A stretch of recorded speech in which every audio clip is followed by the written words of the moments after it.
Morning, everybody. It looks like I'm the only one that can see if people are coming down, but it looks like everybody is here. Welcome to everybody this morning and the public who are showing an interest. And just to remind councillors that the meeting is live streamed. Turn your mobiles off to silent, please, and we will be taking a break to clear urgent messages and a morning break while we try to get it right about 11 o'clock. If I can just notify the public that be reassured the council staff are having a civil defence and emergency exercise training session here this morning, and that's what you've walked through here, so you're in very safe hands. It's a training exercise. But welcome everybody, and I now invite Councillor Wang, if you'll open our meeting please with the council prayer.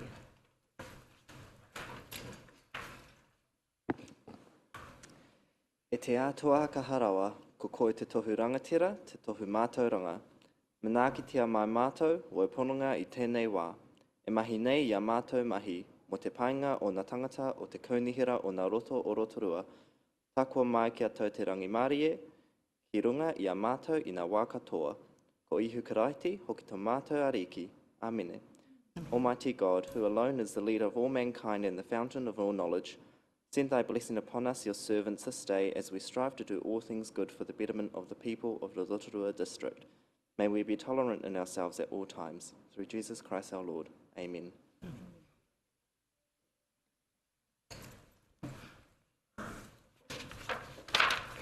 Thank you. Item 2 on the agenda, apologies, and there are no apologies. We have a full council this morning.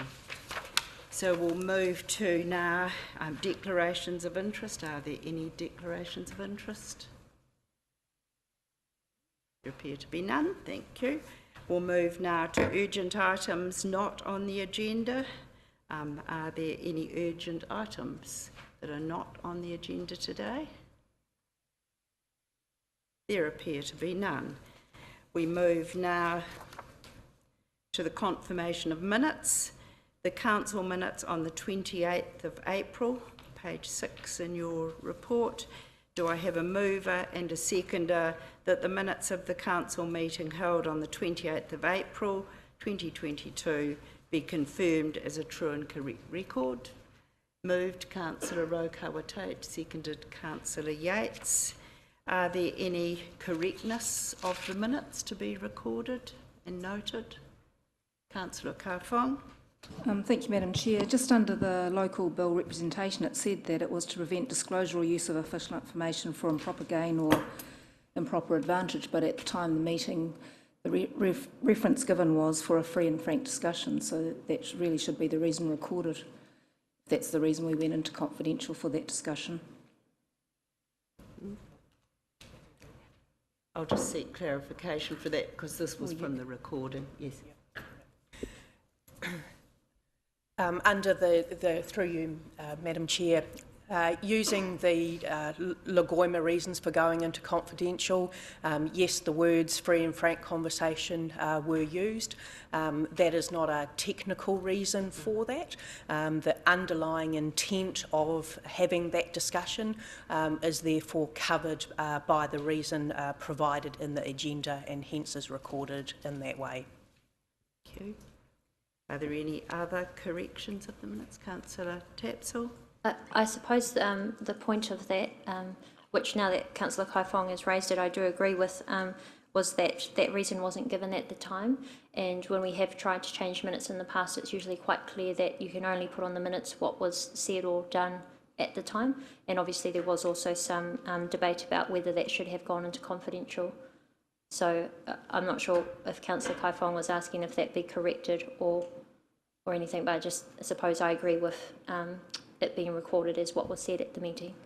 I think we accept the explanation given by Mrs Hopkins that that is what is required and therefore we abide by what is required. Councillor Yates? I was just wondering, I accept that we go by what is required, but I wonder whether or not, in supporting also what Councillor Kaifong has mentioned, because it was discussed in a public meeting, whether or not those words would be able to be used. Through you, Madam Chair. So it isn't our process to record verbatim the conversation that happens. Our minutes are to capture the process and ultimately the decision making. I will be further guided whether you want to make an exception in the minutes at this stage to record verbatim notes. Councillor Rotorua Lakes.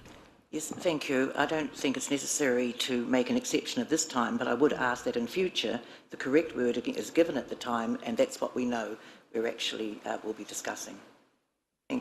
Thank you, and that is how I will rule. And I think it is taken forward. It's very challenging when you use verbatim comments. I'll accept your advice, Mrs. So I'm going to put the motion.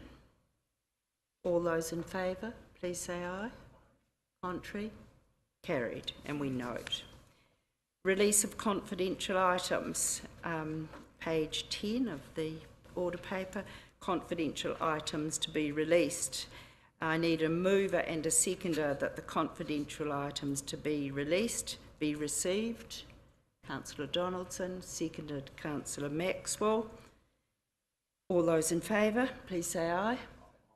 Contrary? Carried. Well, there are 13 items, and I wonder, Mrs. Hopkins, if you take us through those. Thank you, Madam Chair. So a transparency measure that we introduced about a year to 2 years ago saw us bringing forward to you a schedule of items that have been previously held in confidential and bringing forward to you to alert you to the fact that these items can now be released. Parts of those recommendations, sometimes it is for the minute of that decision to be released, and other times it may be around the report. So what we have here today, yes, it's quite a substantive list, but given the process is still a relatively new one and we are nearing the end of a triennium, I've had the team go back through the triennium and make sure that all the appropriate decisions that have been made in confidential that are now able to be released are here on the schedule, and hence quite a substantive list today. I do just want to draw your attention to an item that is on the schedule, and just as a subsequent, since publishing this and due to the public interest that is around subsequent discussions on your agenda today in terms of reserves, also going to suggest that looking at item 5.7, which is on page 16 of your agenda, that report is also made publicly available at this time. And within that report, it also talks about another item which we were going to bring forward to you in next month's schedule, and that was the item around guidance on land disposal, which went to the Strategy, Policy and Finance Committee on the 14th of October. And again, in the interest of public interest and transparency, I'm also recommending that that one is included today for release as well. And hence we've got an item 2 officer's recommendation up there on the board. Thank you for that, Mrs. Hopkins. And I think that's a very good move, given the community interest in what we're about to discuss. Councillor Donaldson. As a mover, I'm happy to have that included, Your Worship. Thank you. Do I have a seconder for that to be included? Councillor Yates. All those in favour? Aye. Thank you for that clarification. Now we open for any questions actually around the confidential items being released. Councillor McPherson. When it comes to voting on this issue, I need necessarily to abstain regarding item 5.2, the Code of Conduct investigation.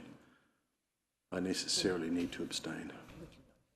We'll note that. Thank you. Councillor McPherson. You do understand by abstaining, I'm signalling that I object wholeheartedly to both the process and the outcomes of that code of conduct We're releasing, investigation. all we're doing today is releasing the minutes in the, from the confidential items. That will be noted.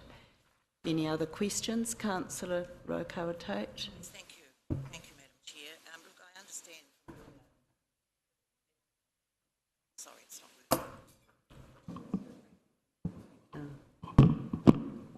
Sorry, thank you. I appreciate the reasons given by Una, Ms Hopkins, but I'm not sure actually what purpose this does serve.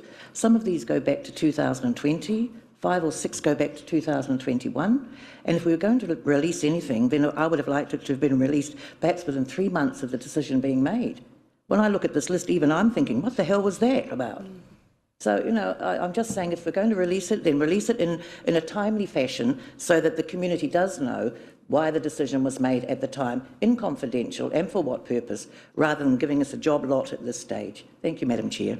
I'll allow Una to respond. This was practice prior to the last election, but if you could respond, please.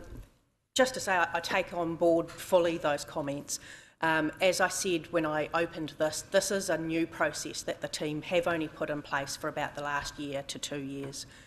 And so as we're ending the, coming towards the triennium, it is a tidy up. And some of them, yes, have been discussed quite some time ago. Some other items do have quite a substantial time between when the decision is made and can be released, and that is due in part to some of our capital projects which do require practical completion to be granted before we can release those minutes. So, but taking on board your comments, we will be endeavouring to make sure that there is a more timely process going forward, and I don't want to see another schedule with 13 items on it either. Are there any other questions? Oh, sorry, Councillor Tapsell. Sorry, thank you. Through you, Madam Mayor. I did just want to ask the question on why the decision around the QE Health grant was not included in this. That was a confidential item at the time that did come up under an urgent item.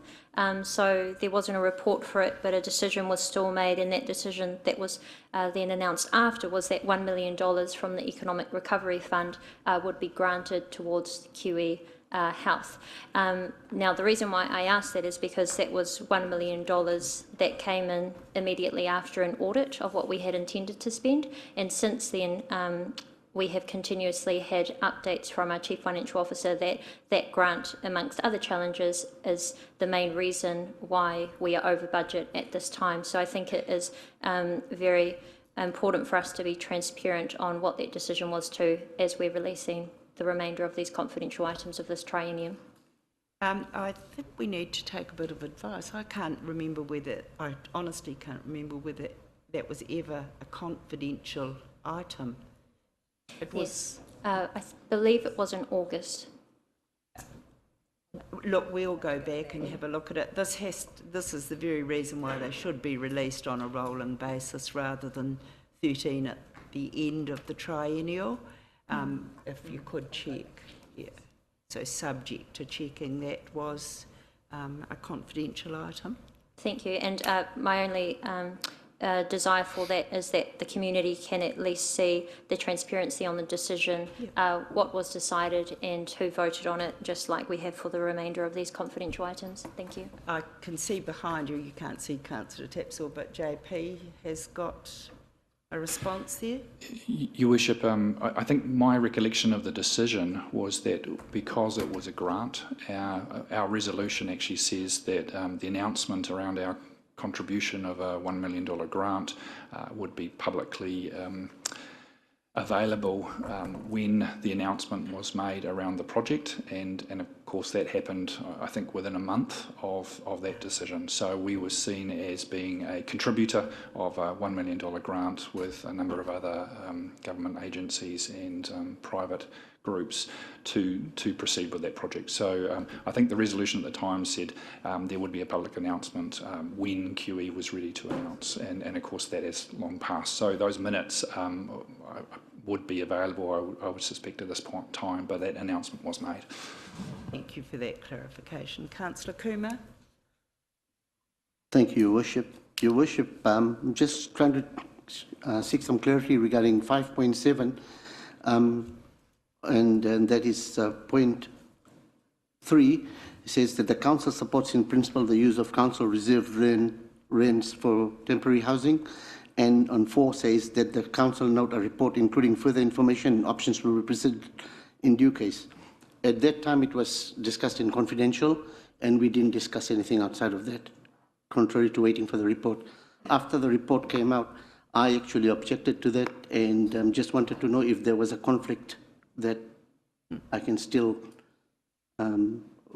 decide or say something on it, because at that the item, when we come to discuss the item. That's the right time. That's okay. Because it is a big agenda item today. Yep. That's correct? Yeah, that's correct. There appears to be no more discussion.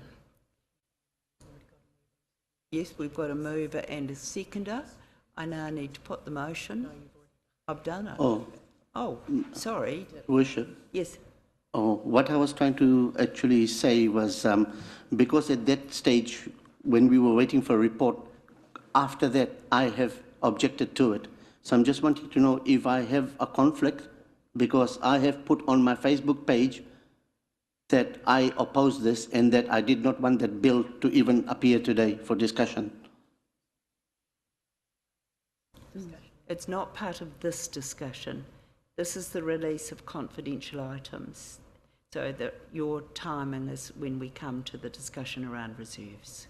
So I think Raj's point is on the 5.7, where he disagreed on that point. He may disagree later too, but I think we're not debating it. We're only releasing the confidential items. So as we move on, you're quite right. You can bring up your view when we get to item recommendation 2 later in the agenda. Okay. Right, it's been moved and seconded. We move on now to the recommendations from other committees. Do I have a mover and a seconder that the report recommendation from other committees be received? Councillor McPherson, seconded Councillor Donaldson. All those in favour, please say aye. Contrary, carried. Now we move to the recommendations. The first is that the following recommendation of the Operations and Monitoring Committee held on the 5th of May be adopted. Recommendation 1, the commencement of process to revoke the reserve classification of the land under the Thermal Holiday Park. It's resolved, 1, that Council note that all fair and reasonable steps have been taken to meet the conditions agreed as part of the Council resolution in August 2017 to return part of the reserve to Ngāti Whakaue. 2, that the Council resolves to start the process to revoke the reserve status of the Recreation Reserve under the Thermal Holiday Park, pursuant to Section 24 of the Reserves Act 1977. 3, that Council note, given the land in question is Recreation Reserve, that the effect of its resolution 2 above will involve a statutory process of revocation of reserve status under the Reserves Act and a decision by the Minister of Conservation. Do I have a mover? Moved, Councillor Yates. Seconded, Councillor Donaldson. Discussion, please. Is there any discussion around this? Councillor McPherson. Thank you, Chair. The question I've got pertains to the first part, point number 1, return part of the reserve. I've got no objection at all, would support the return of reserve lands to Ngāti Whakaue, but can somebody please clarify what's meant by return part of and why? Thank you. That was quite substantially presented at the Committee of Council. I don't think we should be actually re-debating that here. It was... Yes. So clarification, and I'm not sure... Oh, thank you, Gina. This is primarily a kaupapa that sits in Anaru's team, but given that the process started before he arrived, I'm probably more familiar with it. So the requirements are that if the land is no longer used for the purpose it was gifted, it has to be returned. So only part of the reserve is no longer used. So it's only that part that is being revoked. In the paper, which is available online, that was presented at SPNF, it does set out the detail of that particular question. Thank you. I appreciate the answer. It's in the papers. It's been a very long process. Are there any further questions for clarification?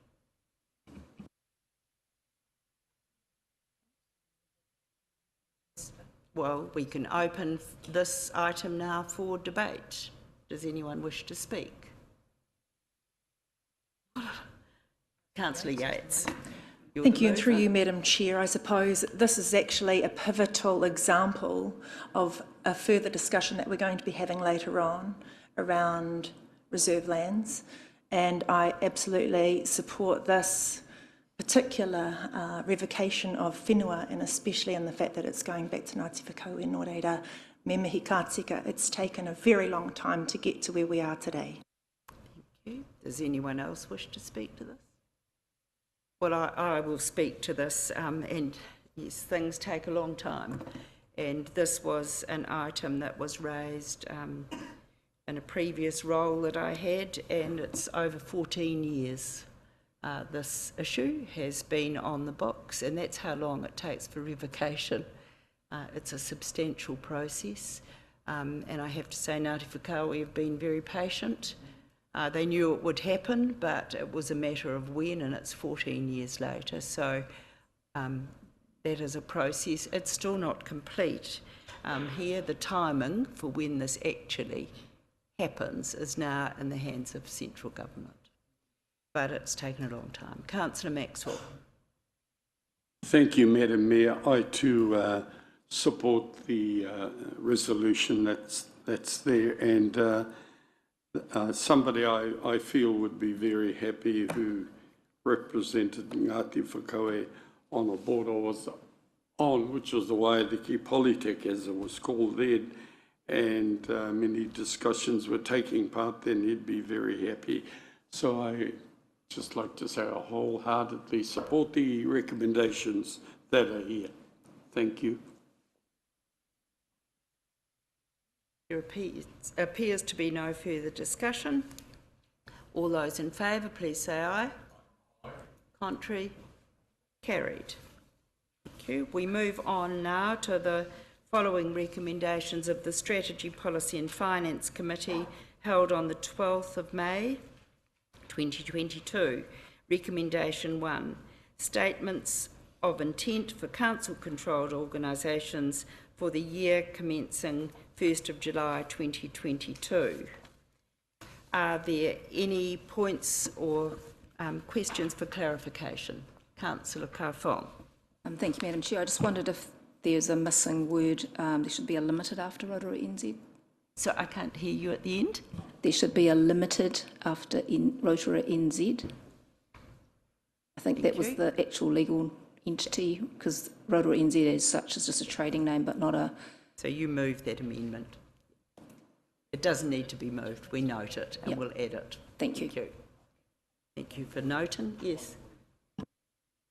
That potentially creates confusion and complexity, because The resolution is talking about both the legal entity and the trading name, and they need to be separate because you won't have Rotorua NZ Limited going out as a brand with the tohu.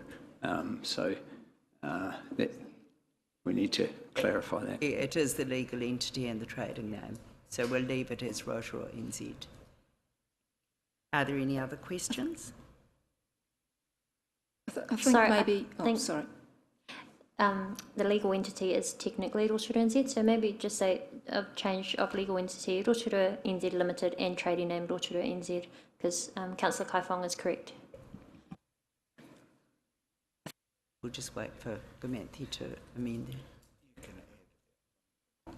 You can add limited, the chief executive said it doesn't really. All right, happy to move? Second? All those in favour, please say aye. Was that a question, Councillor McPherson? Yes? Yes, thank you. The concern that I have here is something I'm passing on from other people. Given New Zealanders' habit of abbreviating long names or even medium-sized names, this new brand name of Rotorua New Zealand could be drawn down to ROT NZ, which would be unfortunate.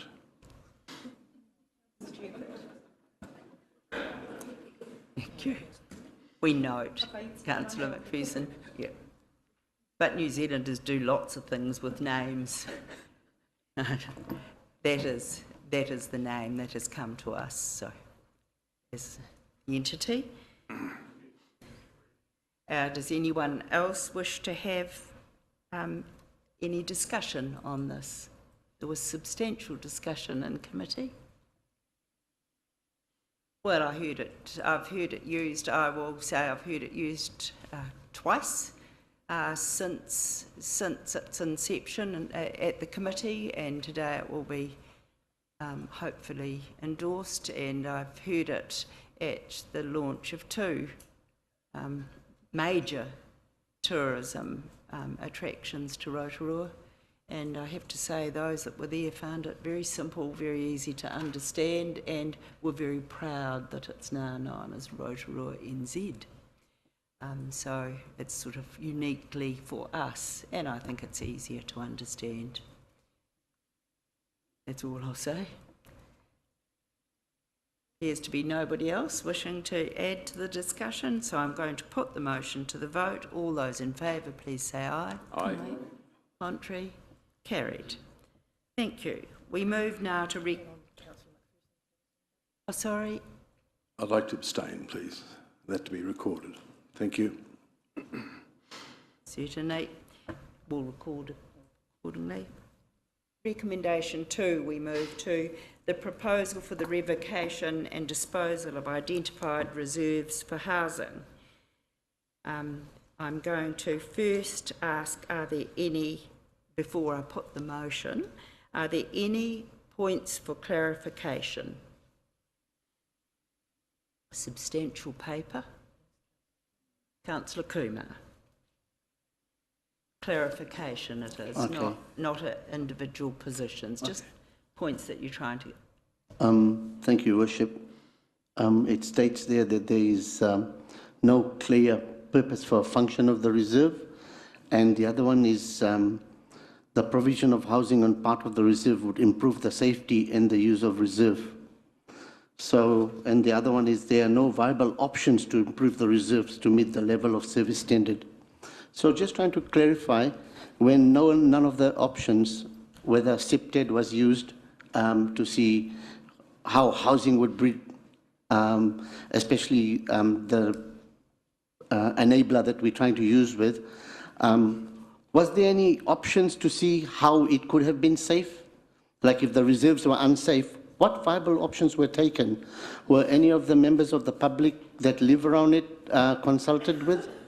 So just trying to seek clarification on that. And as for my other two questions, similarly the same thing. Should we do one at a time? Yeah, and sure. then you certainly have your line of questions. It's easier to answer rather than all three and then revisit. Could you answer that? Through the chair, thank you. Thank you, Your Worship. As far as SIPTED evaluation, we have a number of staff who are trained to undertake SIPTED evaluations. So I think a couple of the reserves we've highlighted, and it was during the presentation we made that, is that option that was done, or some of those reserves when they were initially put in place, were the internal reserves. So it's not a style of reserve that is something that we would undertake today in any sort of subdivision or development, because you actually want that high visibility, so street visibility, and the ability for people to look into reserve areas from a number of different locations. So a couple of the reserves we've cited here, of course, were done quite a few decades ago, where you end up in a situation where the reserve is internal to say a block or half a block, with walkways that provide the only access way into it. So part of that SIPTED issue is someone who is seeking to use it has no visibility clearly into the reserve. So you might walk down a walkway and then come in to the reserve area.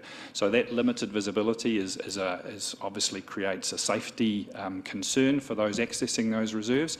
So the only solutions in those situations where you don't necessarily have that view shaft is to actually open up the reserve more. So one of the more extreme options is to seek to purchase additional properties, so you actually can move away from lanes or little walkways that give access into the reserves and actually open up a much wider view shaft, so that someone can actually see through and almost see the entire reserve as they approach it. So that's obviously a very challenging situation to correct some of those reserves where you do not have that complete visibility of the reserve as you enter it. Your next question. My next question was, through the chair, the provision of housing on part of the reserve would improve the safety and the use of the reserve. And this was a report made by the staff with consultation of the local public? I just wonder if if you cover off that this is for us to take out for consultation, where then people will be involved. Madam Chair, I appreciate your interjection there to clarify this.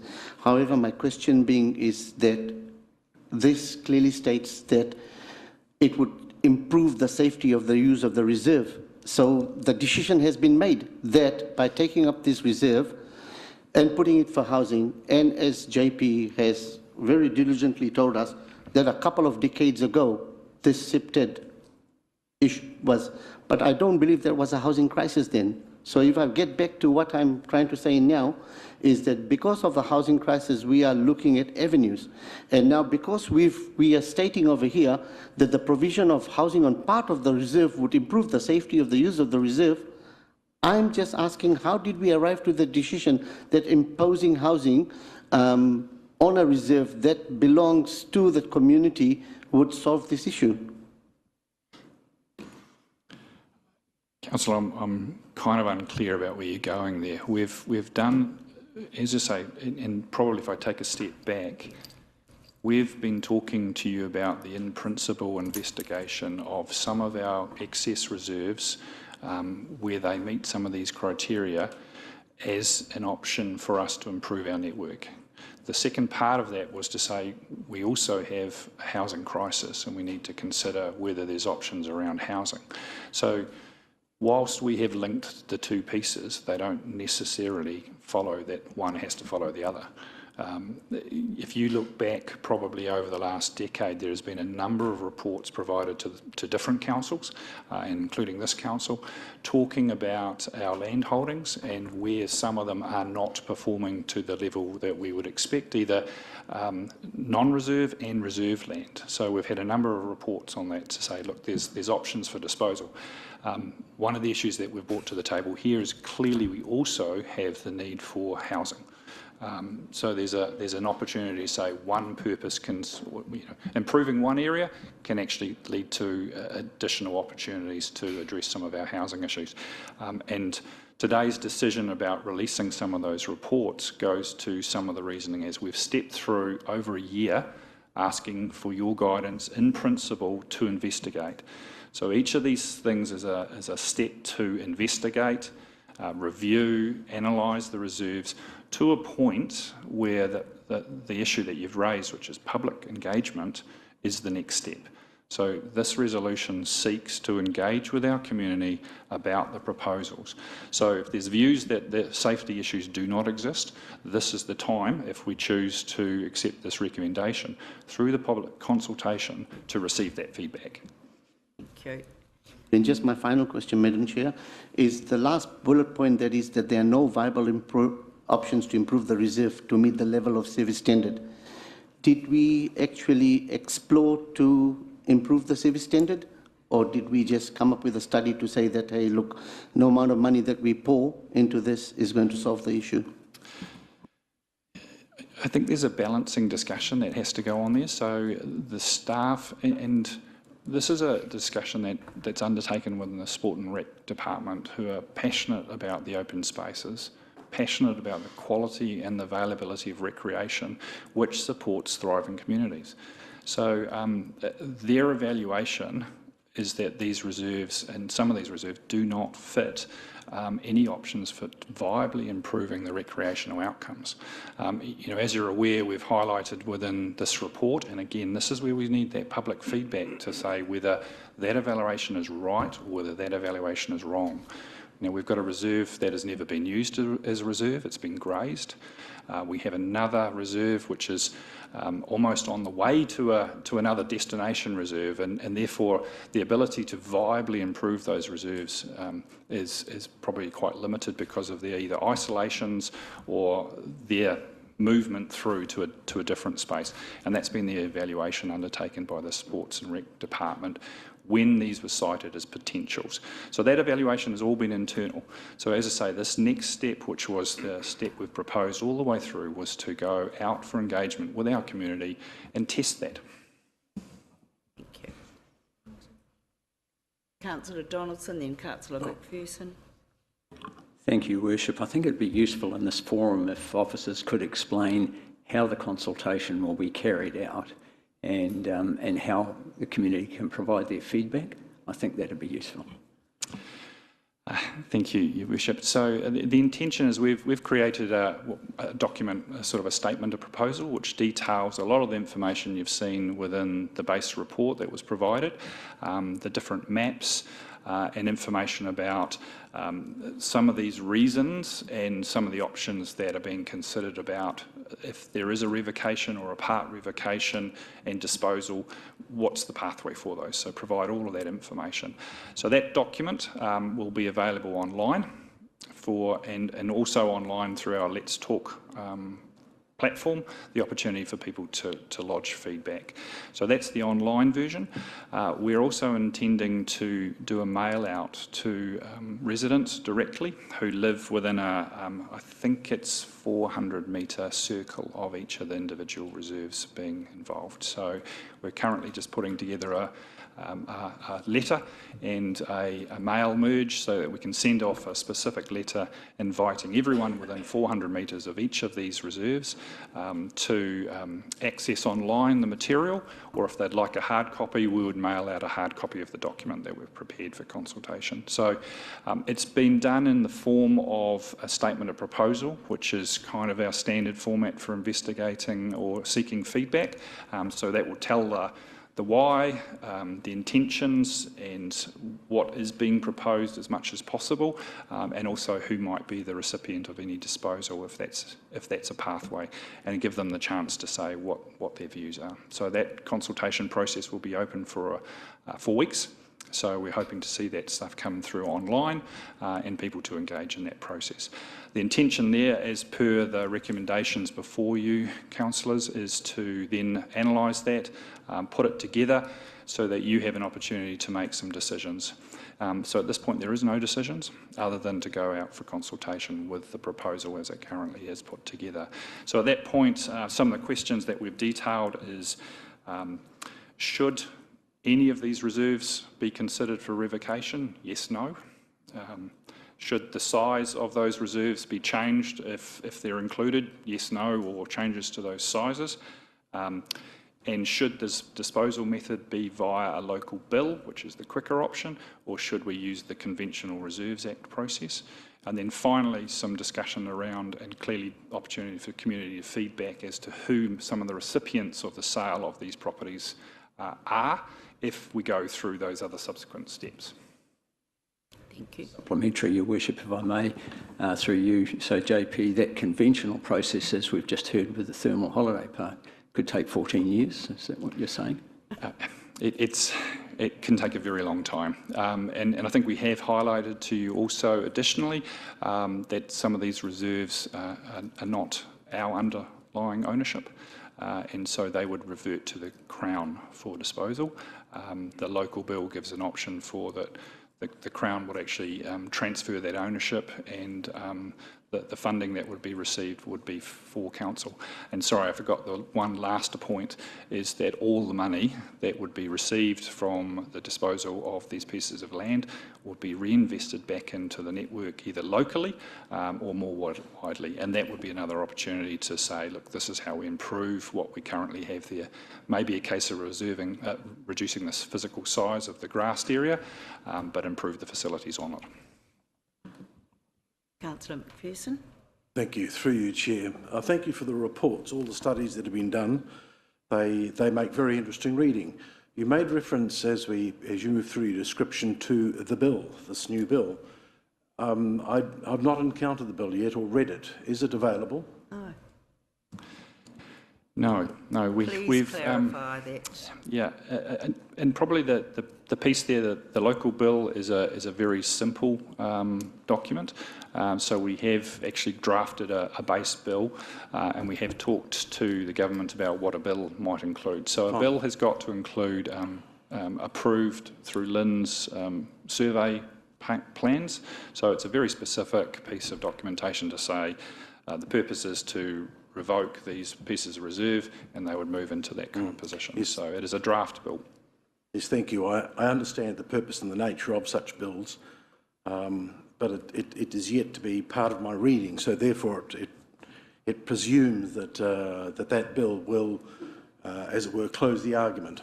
But my second point of clarification concerns the original statement, the open spaces level of service policy that was used to evaluate the current situation on each of the reserves. And I appreciate there are a specific set of criteria involved. My question of clarity is, to what extent were the interests of Mokopuna, the long-term interests of our communities, taken into account when this evaluation was done?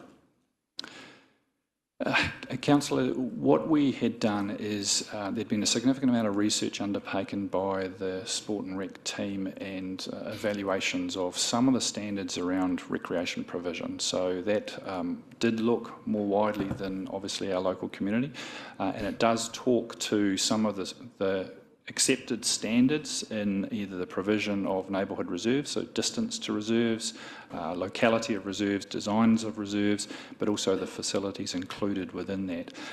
So that is a longer term view, Councillor. I'm not quite sure whether you're suggesting that there is another overlay.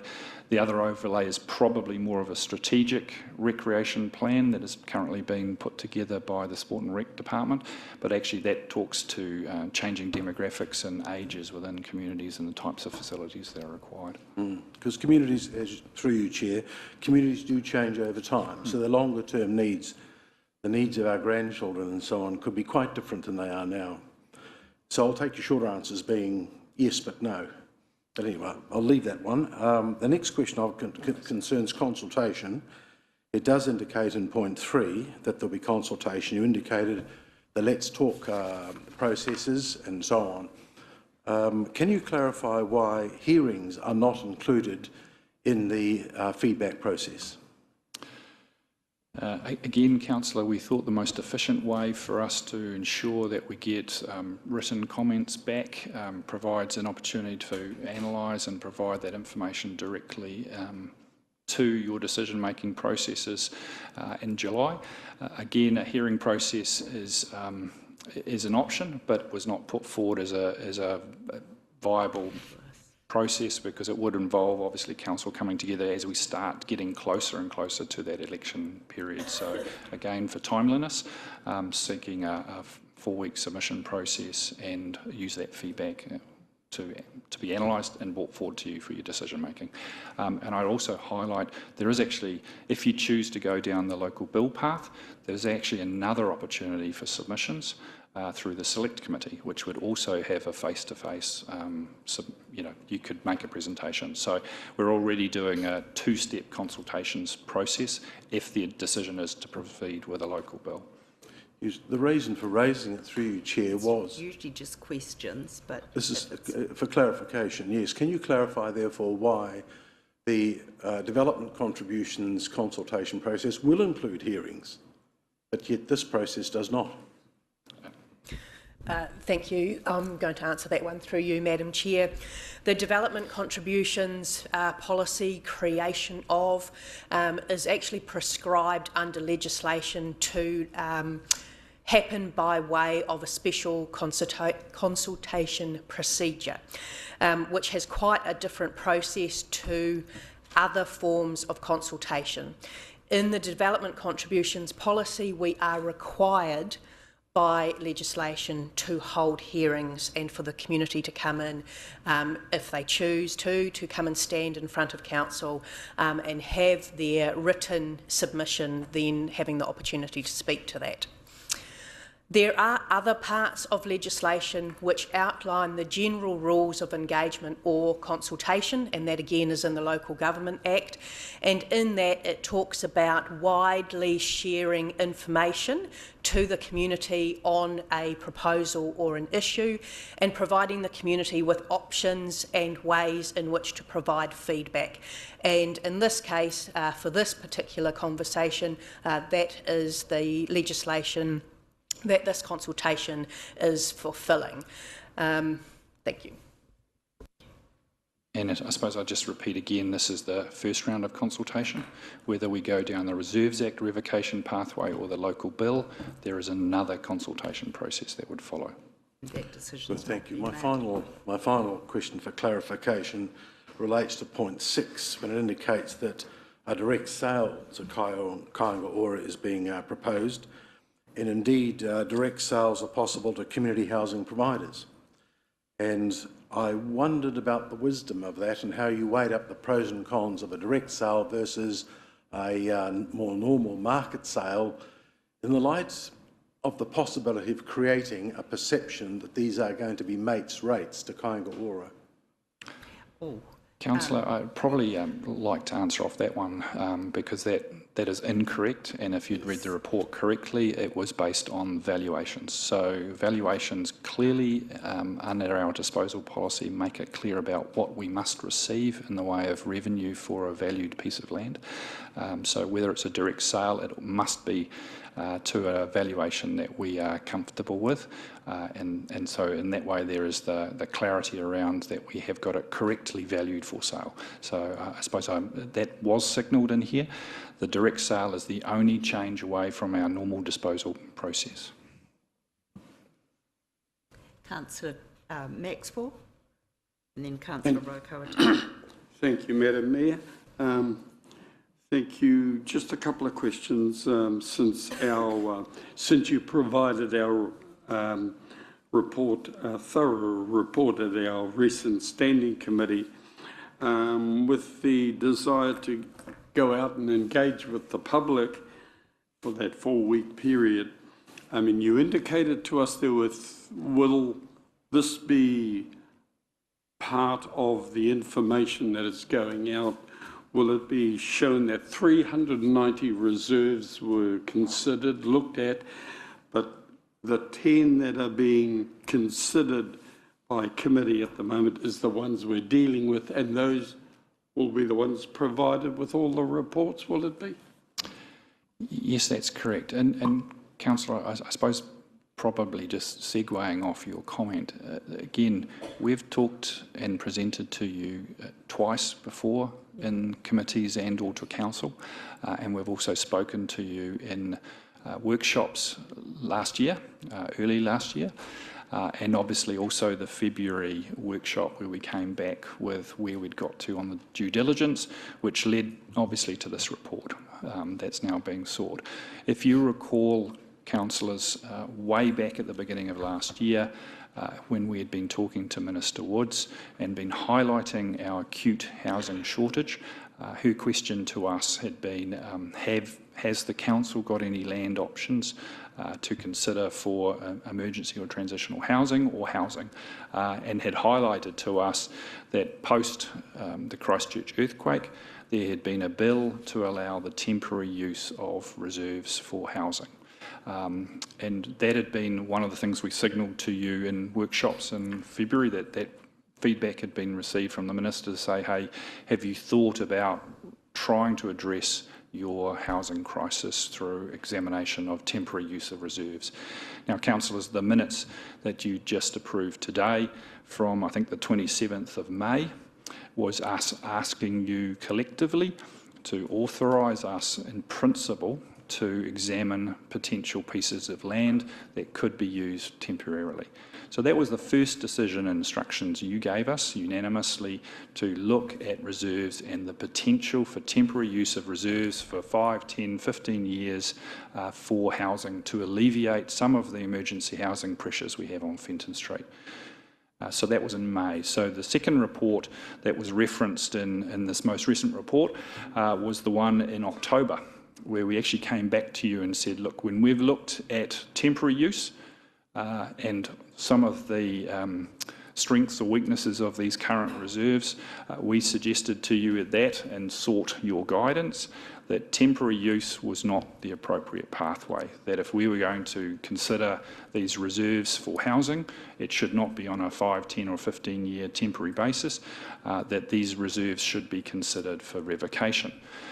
At that time, again, councillors, we brought to you a long list of potentials, and in principle, again, you unanimously told us that's the right way to go away and do that due diligence. So again, the reason why that was confidential is because some of those reserves, and it will be seen with the release of these reports, did not meet those criteria and were dropped. So to avoid anxiety for the community, only those reserves which were validly got to this point and were ready or able to be engaged with from a public consultation process have been included. So that's the whole purpose of that consultation phase. Question, Your Worship, is this one is to Una. Currently and recently, where many of us are all receiving heaps of emails at the moment, I haven't responded to any because many of them are either photocopied and it's all the same, but will these be, I don't think you're receiving them, but we are, will they be, when the consultation happens, is it the right course of action to put it towards that area? I ask that. So through you, Madam Chair, yes, we are aware that councillors and the Mayor's office are receiving a fair amount of email traffic around this kaupapa already. The team are collating all of those, and they will be included as part of the overall feedback. And so once then that this process sort of officially opens for that 4-week consultation, all of that will become part of that entire feedback, of which JP stated would be analysed and brought back to you in a subsequent decision-making forum. And further to that, of course, some of them don't say that they're 400 metres from a reserve, they just say out in the rural area or something. So how will it affect some of those kind of emails? I think the key thing there, councillor, is feedback is feedback. This is a network of assets for our community, reserves across our wider city and community. So everyone has the right to make a submission and a comment. But clearly, we just want to make sure that we're making it as easy and clear to those immediately within the vicinity, their local reserve, that they're aware of what's going on or what's being proposed. Any further questions for clarification? Councillor Wing. Thank you, Your Worship. Thank you, JP. My question kind of follows Councillor McPherson's, and it's on the open spaces policy that we have. Open spaces level service policy that we have, and it's just on the. Could you speak up a little bit, Councillor? Sorry, I'll move my microphone closer. It's just on the urban reserves, and in the policy, it states that 90% or the majority, 90% of residents in urban areas, located within 500 metres or 10 to 15 minute walk of a reserve. I'm just wondering, with this going through, would that potentially impact that, or would that change the type, or I guess classification of the different types of reserves? Will this have an impact, and will it trigger, I guess, an effect later on that the policy will have to be amended or changed? Again, through your worship, the intention here was that open space policy. We're not intending to erode the service level. This is where some of those areas meeting or not meeting some of those other criteria were in excess of the current reserve area. There is some areas that are have some deficiencies, and probably Glenholm is probably the area where there is a reserve deficiency, but that would not be addressed unless we go to that option I've just described, which would be to start looking at acquiring properties and opening up additional reserve areas. So again, a reserve area that is not well placed for the wider Glenholm area, which is the High Street one, is why that's one's on the thing. It's got the location is not good for the wider Glenholm area, and it has those safety concerns around it. So that's one of the reasons why that one's been considered. But actually Glenholm is an area that probably needs to have additional reserve options considered as we see development going forward. Thank you. And my second question just was on if this recommendation goes through and it does go to public consultation, because within the policy it's within a 500 metre, I guess, boundary, I would say, that would be the boundary that would have that mail-in consult, Yeah, as I said, each reserve area has been picked up by our GIS team to identify that circumference around it, so that we do a direct mail out to all neighbours within a 500 odd metre or 400 metre odd circle around that. Plus, of course, we've already started to put some information into the newspapers and obviously the stuff on our website. So there is certainly a significant number of ways we're promoting this and ensuring anyone who believes they have a view or are affected can make a submission. And as I say, this is only to go to consultation. You haven't made any decisions yet. This is a proposal. No decisions are made until you've received that feedback, you've seen the analysis of that feedback, and you make a decision about what the next steps are. And then, of course, even if it is to proceed to another process, either a local bill or a revocation, it is still not decided until it's been through those processes. So there is a second round of discussions at that time as well.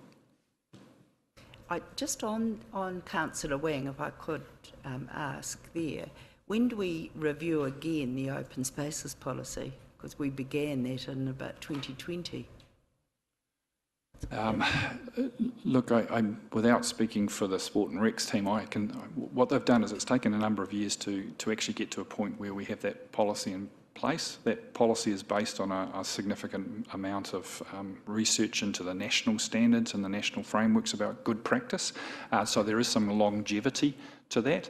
I know they are looking at a more strategic recreation plan, which does talk to probably the wider issues than the neighbourhood reserve discussion. So as the councillor previously asked, we are a community seeing changing demographics.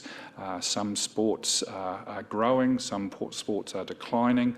Our changing age demographics has already started to impact on what had been traditional sporting codes.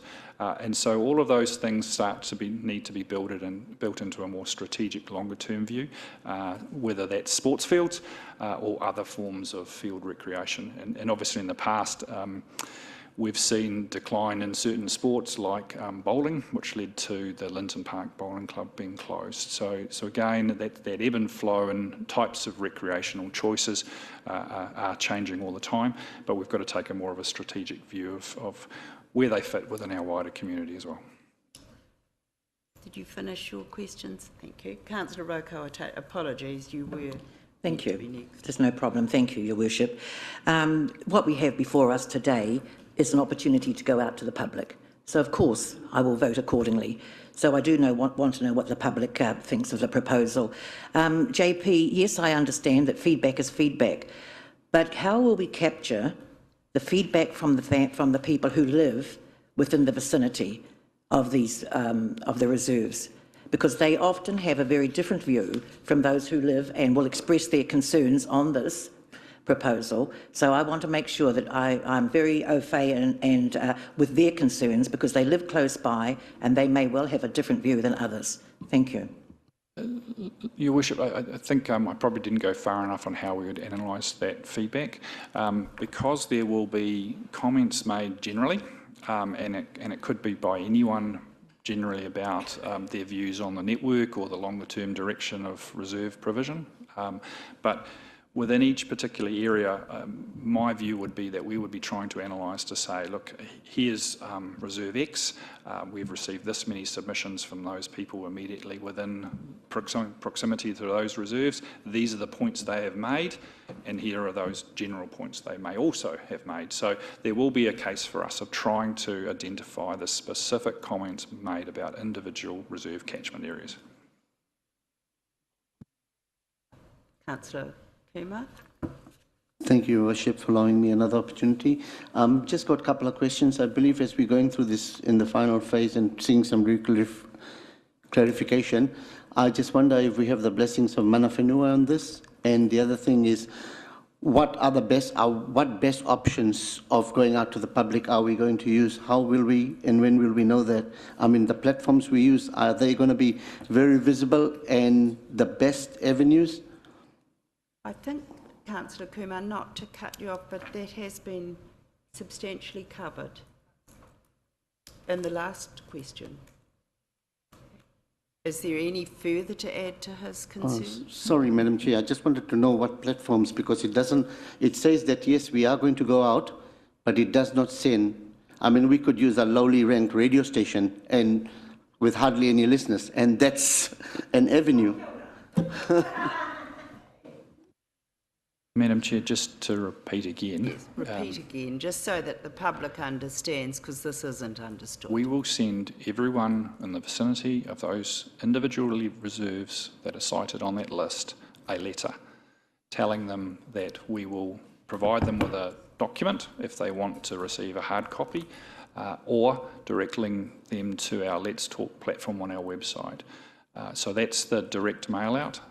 There will also be some adverts we place in the newspapers for those who pick up the newspapers, and then through also our Facebook as well. So we're doing direct and more general through our conventional platforms and the media to make sure that we reach everyone, so everyone has the opportunity to make some comments.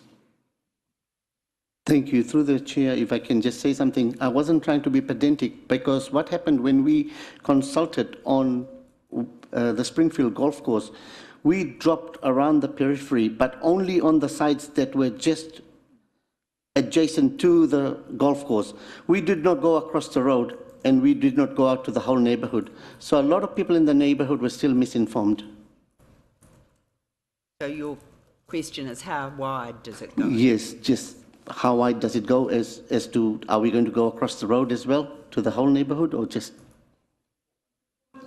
Yeah. And I'm sure we'll ginger good responses from the community. Councillor Tapsell. Thank you, Madam Mayor. Through you, my question is around the timing. So first of all, once the consultation is completed, when will Council actually approve what happens to the reserves? And then secondly, when will we even see any homes on there? Because I am just concerned that we're rushing this through. It's a short-term option for what needs to be a long-term solution. And when I think about the future of Rotorua and how we can protect what we love, I am pretty concerned about this proposal, in particular around the selling to kāinga ora. So with an election just a few months away, should this not be a decision for the new council? So just that timing on... Please, there's not to be clapping from, we don't ask for that. So just the timing on when council will make the decision on what's the purpose of the reserves after consultation, and then when do we expect any homes to be built? Your Worship, we've been really conscious in continuing to highlight that we have a housing crisis and we have a number of people without homes. There is no short-term solution here, so this is not another contribution to a short-term solution. This is the need for us to see more homes built within our urban area, and homes don't get built quickly. So the intention of this process is to try and make it as quick as possible, because we have a burning need for public homes that we've highlighted. We've got a burning need for different housing typologies. So the decision-making timeframe was the intention that we would bring this feedback back to you, and I think it's in July for you to make a decision about the next steps you choose to take. At that point, if it's a decision to use the local bill, it potentially may still take up to 12 months to go through or 9 months to go through a local bill process, which is significantly quicker than the conventional reserve revocation process, which could be upwards of 2 years. The intention is if we move through the revocation process and we remain clear about certainly part of the sales towards kāinga ora, they would then do a fair amount of preparatory work, because the expectation on all of the sites is once that consultation in the local bill is complete, if that's the chosen pathway, the expectation was that people would be building homes within 2 years. So if you take that forward, this is still probably approximately a 3-year process before homes are built. But that's 3 years, which is a lot quicker than some of the current build programs underway, particularly in the public home space. So we have a significant deficit that we've highlighted, and some of the challenges that we're experiencing in other parts of the city, and everyone's disappointment with the dependence on current emergency housing is the challenge we're facing. Councillor Kaifong. Thank you, Chair. At the last meeting, I queried that there's a missing party or piece of information to this, and I ask again, is it possible to have kāinga ora as part of this discussion before the public are asked to actually provide some formal consultation, given that there is a recommendation for a direct sale to kāinga ora? I think that's you were given the assurance that kāinga ora will come to a committee of council, not to a council meeting, and that is being processed. So is there some assurance that the public would have the opportunity to hear in a council meeting from kāinga ora before they're asked, or before the submissions period for feedback is closed? Councillor Kaifong, I do know that that's next week. Oh, well, thank you. I think that's then clarified that for the public, that they have that confidence that that's going to happen. And my further question is just around, will we as councillors, in terms of trying to make this decision following the public consultation being collated and given back to us, have a further report from council staff as to the cost-benefit analysis for the sale of each of these properties? So I looked, for example, at the Clinkard Avenue site, which is a tiny little piece of land adjacent to the Miller Street park. So there's quite a big cost to sell off a tiny piece of land, which potentially is only available for, maybe one house, or depending on, what's built there, maybe 3 if you went on the medium density. Could I just say the purpose of today is a high-level agreement to go out to consult not to seek clarification on every little individual piece of land that is proposed. That's well, I was just giving that as an example, because I think that what we've been asked to do is to, I'm happy with it going out to consultation, but I want to know that as part of the next step of the process, because we've been given all of these steps as to what happens post-consultation, that we are going to get some further information to inform us or to assist us with that decision making, because I don't think we've got that. All we've got now is that the reserves are to be revoked because of being unsuitable, but we haven't looked at what are the other options that we could do to improve them. Are there other options to sell to other people? Are there other things that could be done on these lands, like community gardens or whatever? But I just want to be assured that we will have more information as part of that decision-making process post the feedback from the public. Do you want to speak to that, Chief Executive? Yeah, through you, Your Worship.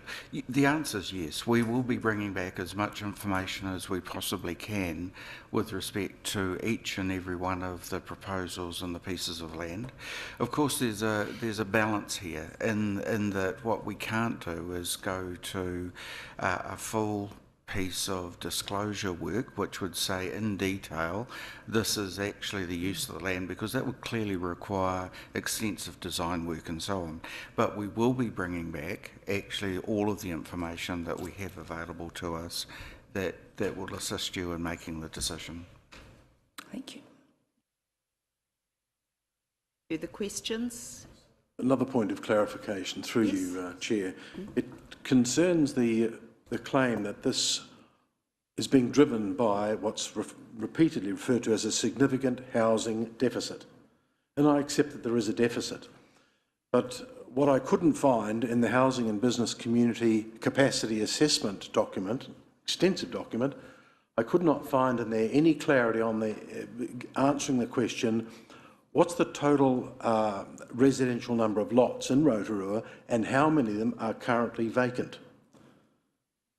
So could, in the provision of information, could that little gap be filled in? Thank you. That was not part of the housing and business assessment. We're doing some additional and separate analysis of vacant sections that we are still confirming, but we could feed that back at a later date. I appreciate that. Thank you. That appears to be all the questions. Oh, sorry, Councillor Yates. Thank you. Thank you, and through you, Madam Chair, nei rata mihi ki a koe JP.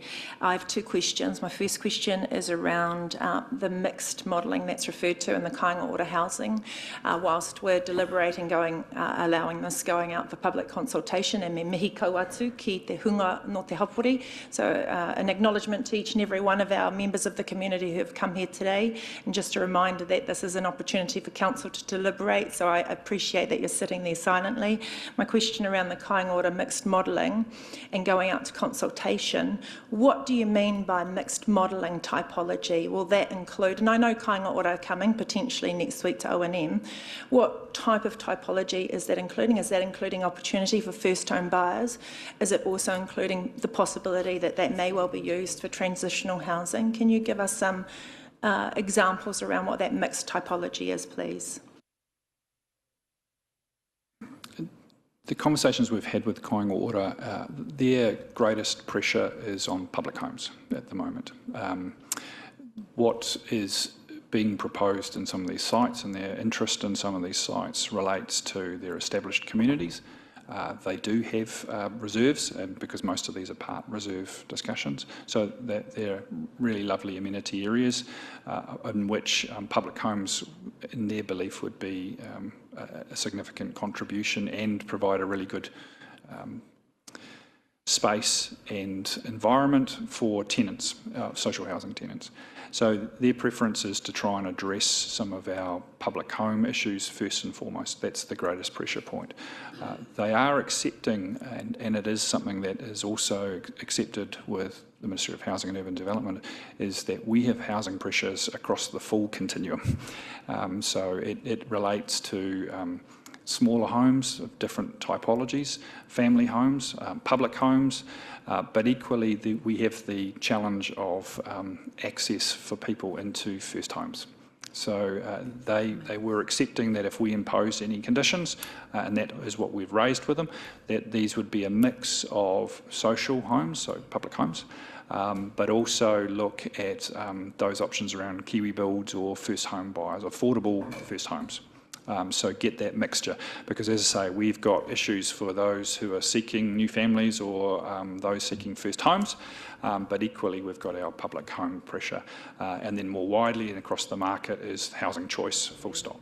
So they do acknowledge that there's the full continuum of issues, and our conditions would be a way for us to say, actually, we want to see more than just one area of our housing problems addressed through these sales. Kapai, my second question is around, you actually mentioned the word council imposing conditions. So whilst our public may be considering opportunities moving forward with regards to these reserves, can they in their submissions also include perhaps, if it is an Ōwhata reserve that we are looking at, that they request in their submissions that it be returned to Ōwhata whānau, those types of things. And I'm also following on from Councillor Kaifong's statement around community gardens. Are we talking about being aspirational as well in the consultation, not just we don't want these reserves for homes? What are some other solutions? Are those possibilities that come out of consultation? Absolutely, and I think it also goes to some of the questions about the reinvesting back into those communities. That question around if these are revoked, and the funding that we receive must be reinvested back into the reserve network. So obviously those individual localities become those first port of call for some of that investment, and certainly when we had the discussion at the Strategy, Policy and Finance Committee, there was that question around, well, if you reduce the physical size of the reserve, how small could or should it go? So there's a question there about have we got the sizing right, but equally what kind of investment really means that you get the maximum use out of those. Is it a half court, or is it a skate park, or is it a additional playground? All of those kind of issues are things that need to be discussed, and frankly could it also include improvements to fruit trees or other improvements on the reserves as well. So the full range of options could or should be discussed. The other piece too, and you made the comment about placement back into communities. I think one of the things that we will probably hear from Kāinga Ora when they do talk to us is obviously we have approximately 400 children in emergency housing in the contracted facilities at the moment, and as Councillor Okawa Tate pointed out, they are still in our community, so they need to see a GP, they need to go to a school, and they are going to a school. So even some of that forward planning about who can come out of the current facilities and be placed into potentially a community where they are already attending school is one of those drivers when they start thinking about how they look at their own public housing register. To try and give that continuity for people who need homes. So I think this is stuff that we need to probe into, making sure that the best outcomes are achieved for the development of any homes, if you make any decisions along those lines following that public feedback. Right, are there any last Councillor Rotorua? Thank you, Madam Chair. I just want to... Sorry, is it for me? Yes? Yes. Thank you very much.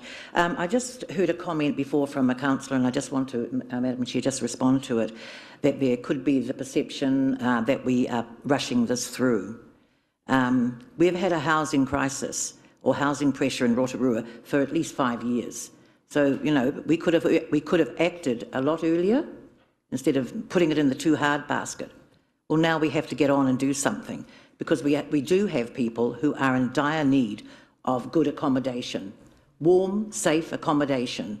And if that is, the perception is that we're pushing this through, I would say it's because we sat on our hands for some years and didn't do what we should have done. Housing pressures in Rotorua are nothing new. The fact is that we never acted as we should have done, and now is definitely the time to get this out into the community so that they do know something's going to happen. It won't happen overnight, but we do have to get cracking. Thank you, Madam Chair. Thank you. well, we will get to that next when we've got called for a mover and a seconder for the motion. One that will take as one through to 7, and then we open for discussion. Do I have a mover? I would like to move, Your Worship, but I'd like to make an amendment to take out the point of selling directly to kāinga ora, which is point 6.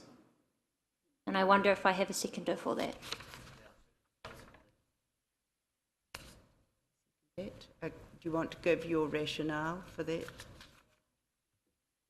Yes, so as I mentioned, I've got quite serious concerns about the impact that selling these homes to kāinga ora will have. The certainty that we don't have today but have asked for is whether or not these homes would even go to local families.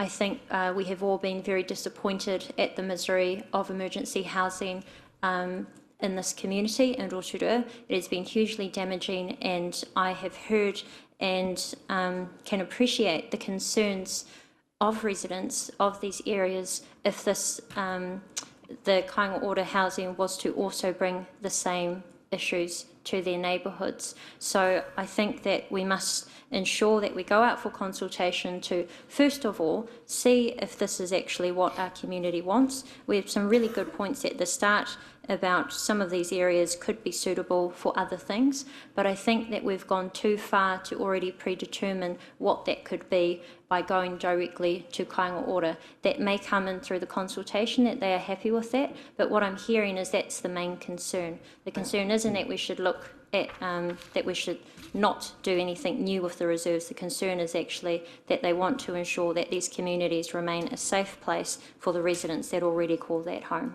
Councillor Taps will just process here. We need to call, we have no motion on the table for you to amend. I called.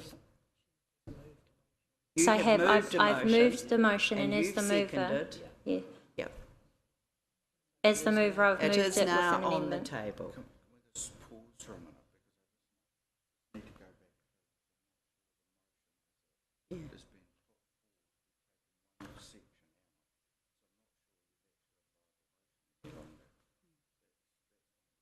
We just need to pause by taking one piece out. Do we have a viable motion? Because we were taking it as one. We'll just adjourn the meeting while we take advice.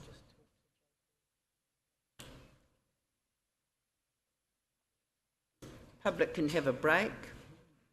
Buddy Pakua down the hall, and we'll have a 5-minute break.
Does anyone speak? Do you want to speak to what we've got on the table, or do you want me to? Want Una to speak to? Yeah, you.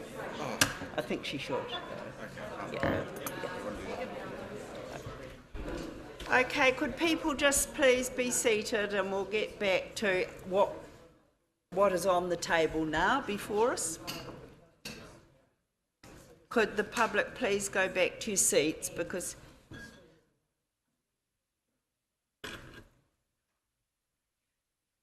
Thank you, Madam Chair.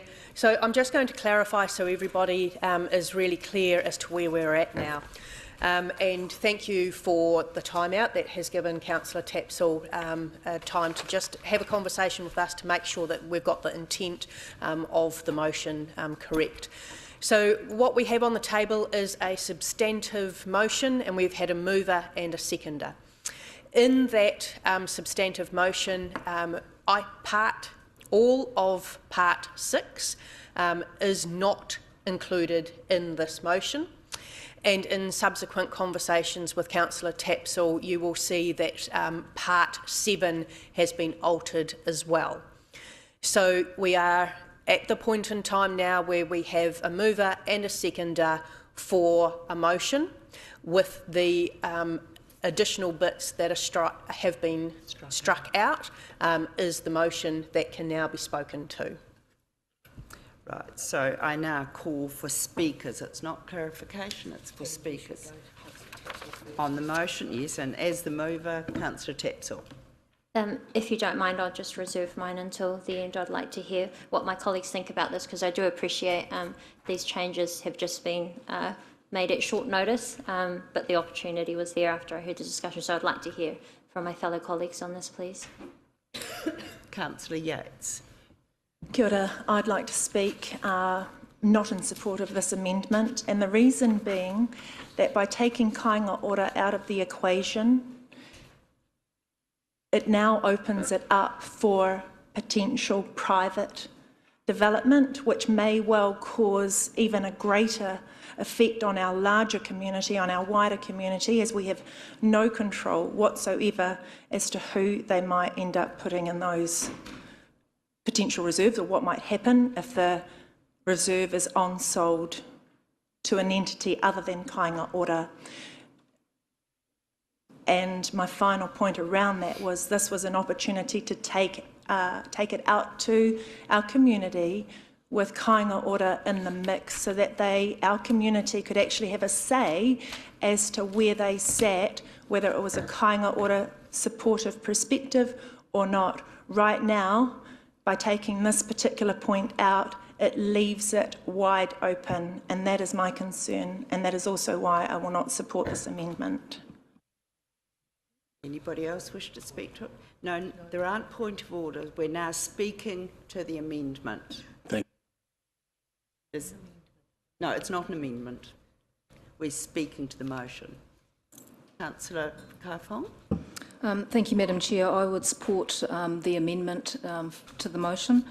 I think that what Councillor Yates has said is incorrect. What we're saying is that this is now open to the market. The market can include kāinga ora if they wish to come to the party. We're not discounting any sector of the community in terms of the types of housing that may or may not be built there.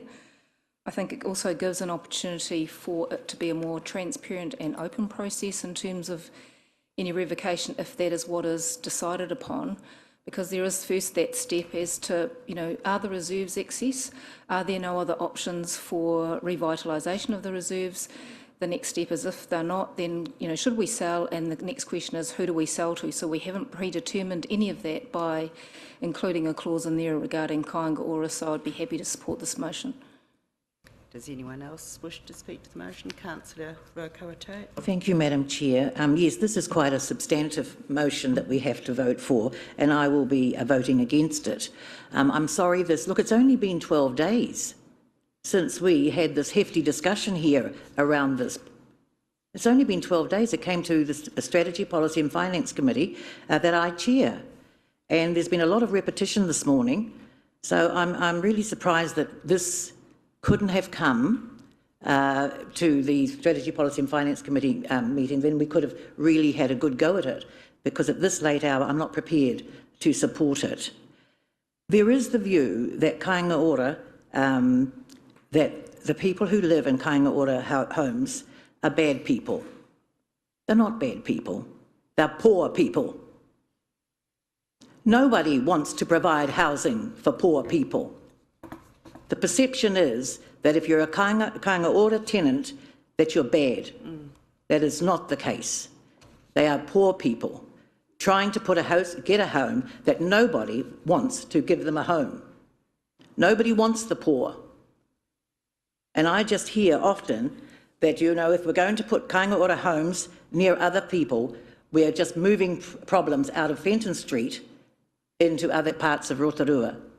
The reason we have problems in Fenton Street is because we've got 800 people side by side in motels that were never designed for permanent living, permanent housing.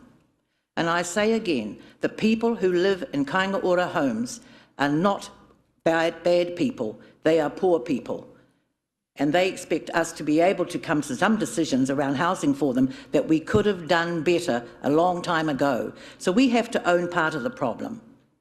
We have to own part of the problem because nobody puts their hand up to provide social housing, not if they can help it. And those people are in our community. Thank you, Madam Chair. Thank you. Councillor Maxwell. Thank you, Madam Chair. I won't be supporting the amendment.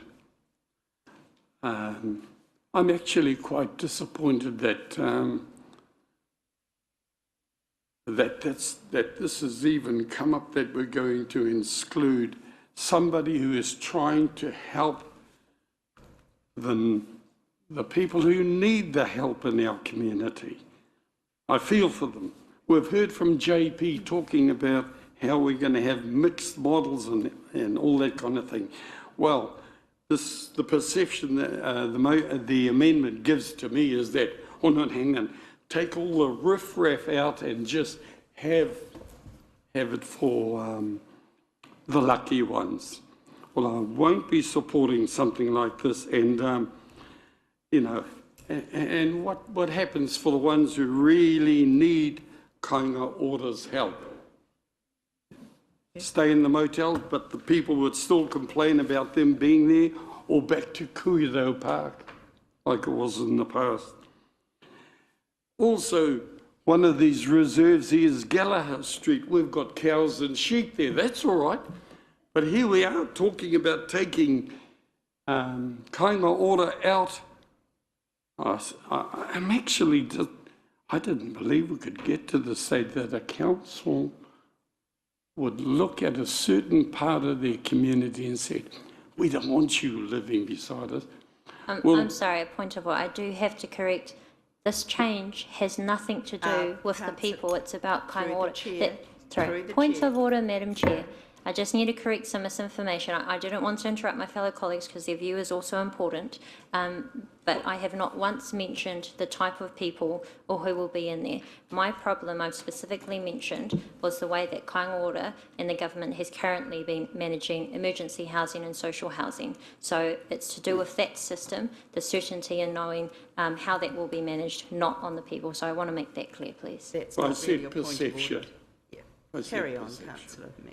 And, you know, but also, well, hopefully I don't get pulled up again, but we're turning our backs on people in our community who need our help. And personally, I hope that the amendment is defeated and we can get back to trying to make some progress, and it's not rushing things as we've talked about.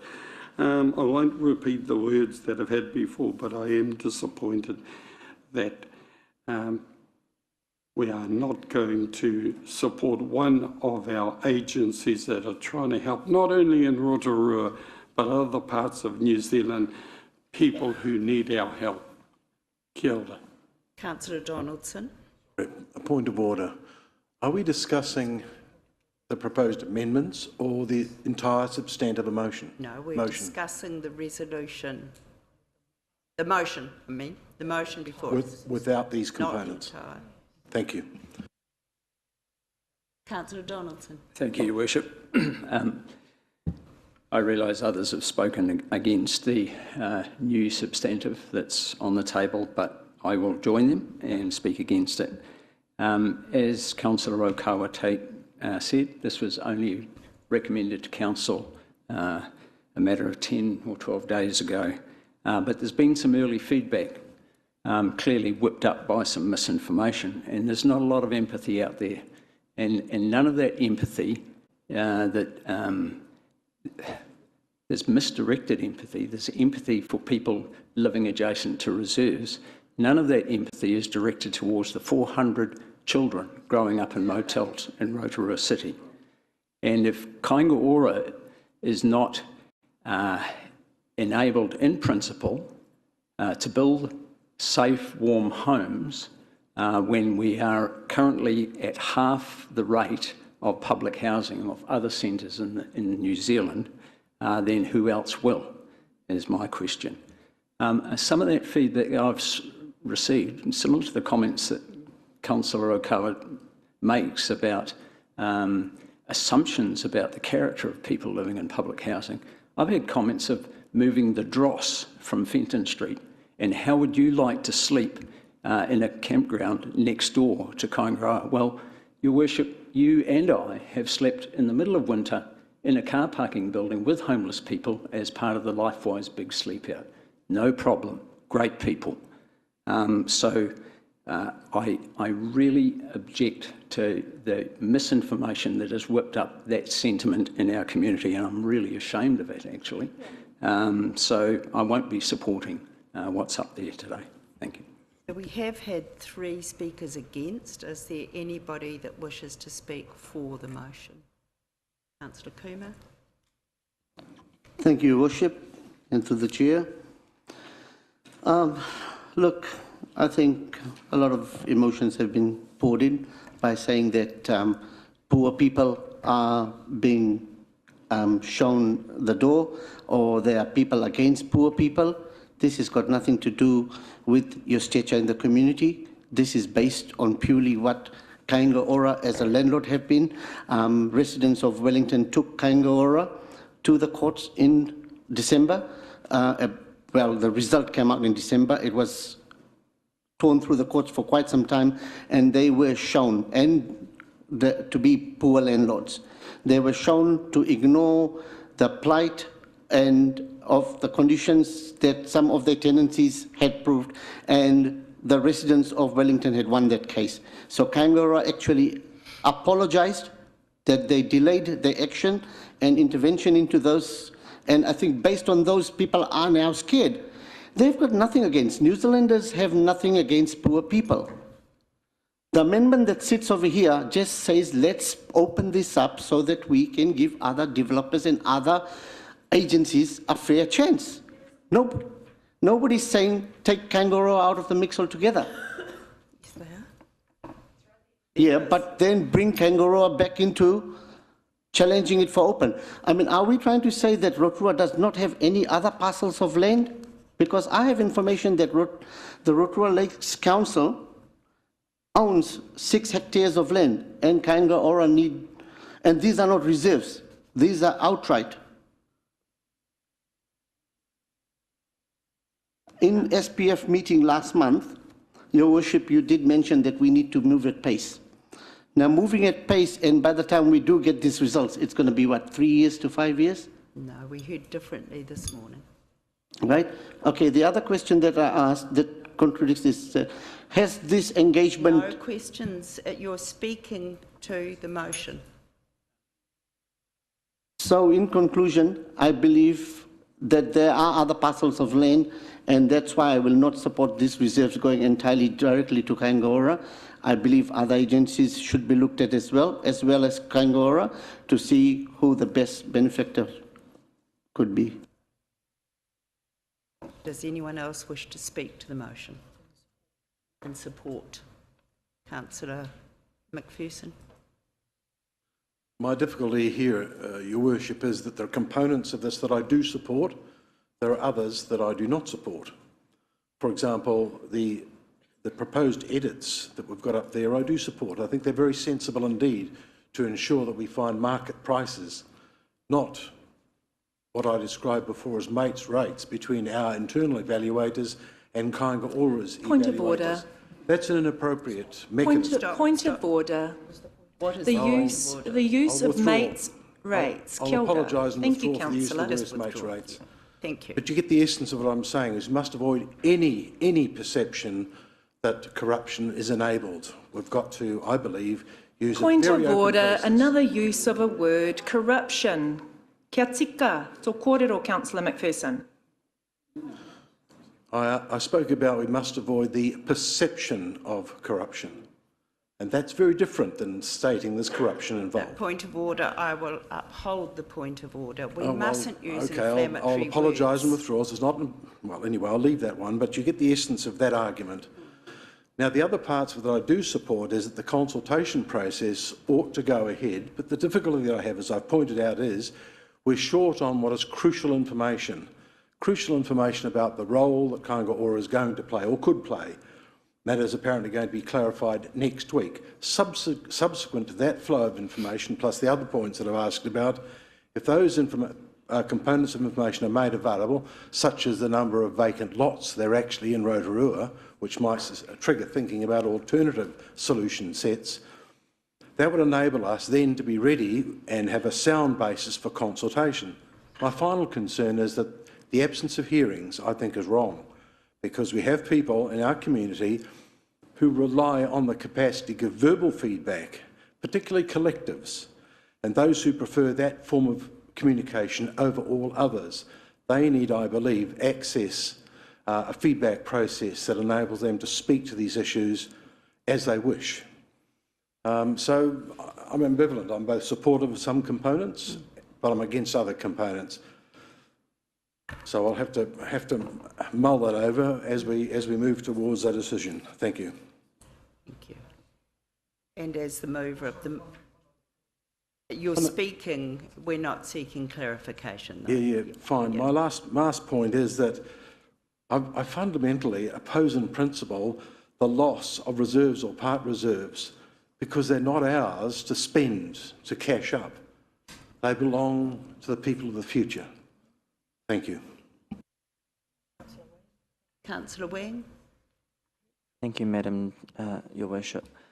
I'm going to be speaking in favour of this motion by Councillor Tapsell and seconded by Councillor Kumar.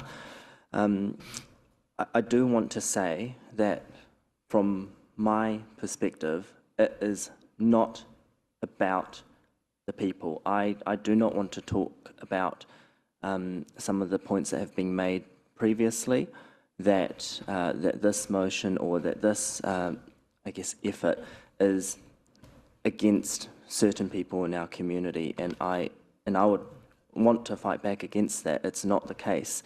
I do have concerns on the organisation itself and their ability to deliver, their ability and their processes around this, and there are concerns within us, and it is unfortunate that we have not been able to we have not been able to put forward our questions and also our concerns to Kāinga Ora prior to this.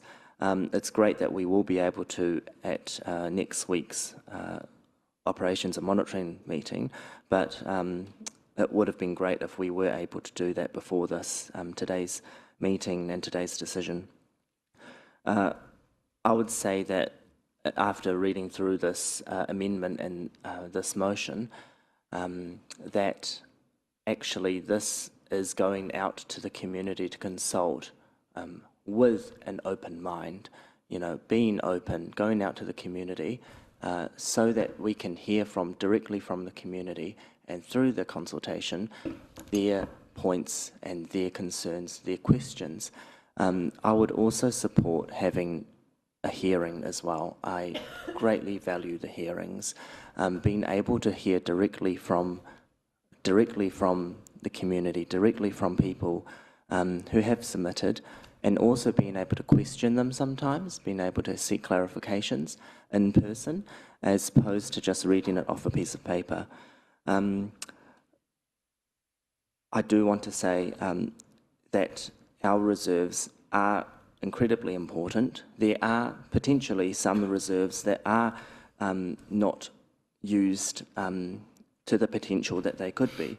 But one of my other concerns is around as we grow as a community and as our population grows, as our district grows, that we will become a district with a higher density, and with the new rules that will be coming in, I think that would most certainly be the case, that we will have a community that will be of a higher density than it is currently. And so we do need to look at, maybe not with this decision, but on the side as well, the importance of further green spaces and more green spaces, and have a look at our current asset base and how we could improve that as well. But just to end it off, I will be voting in support of Councillor Tapsell and Councillor Kurmar's motion. Thank you. Councillor Tapsell is the mover. Do you wish to speak? Thank you, Your Worship, and I want to thank my colleagues for their comments that they've shared today. I know that there are differing views around this table, but I respect that they're all valid in their own right.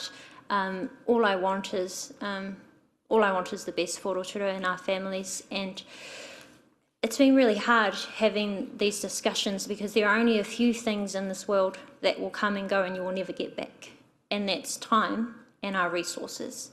And these reserves, our land, is our greatest asset. And so we need to make sure that we get it right. So by taking these off, my only intention is that we're keeping an open mind, that we be fair and transparent, and that we ensure that there's no predetermination in our decision. This gives our community the opportunity to learn more the challenges that our community is facing, to understand the significant housing crisis, and to make a decision for themselves on what the best use of the limited land that we have will be. It could come back that they say, yes, we accept that social housing is needed, that yes, Kāinga Ora could be the best person for it. But back to that other thing of time.